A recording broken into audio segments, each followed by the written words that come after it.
Prime Minister under pressure at home and abroad. Benjamin Netanyahu has repeated his calls for countries to stand with Israel, and speaking to the foreign media for the first time since October the 7th, ruled out a ceasefire in Gaza.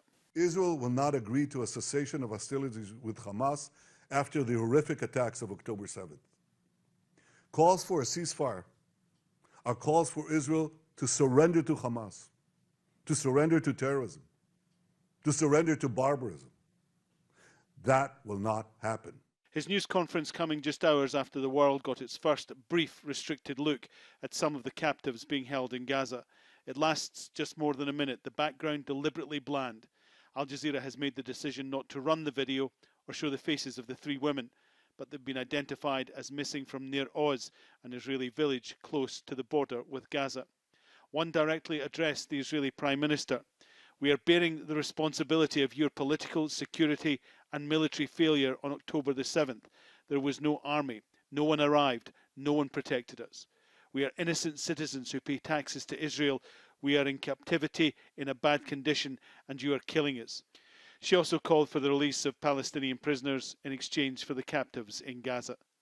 The video was dismissed by the Israelis as cruel psychological propaganda with words written by Hamas. In Jerusalem, empty beds were laid out in front of City Hall, each one to mark those being held captive in Gaza. For some families, the video release is a positive sign. It gives us a lot of hope to see that they're still alive. We haven't given up on them yet.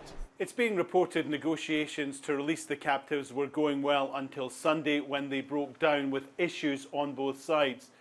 While diplomats wait for a breakthrough, the war and the bombardment in Gaza continues, and the families wait for the return of their relatives. Alan Fisher, Al Jazeera, in occupied East Jerusalem. Israel says that a soldier taken captive on October the 7th has been freed.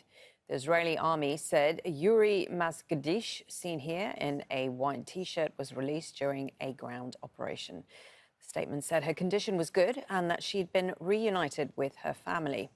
Hamas called the announcement an attempt by Israel to distract attention from the video that it released a few hours earlier showing three women still in captivity.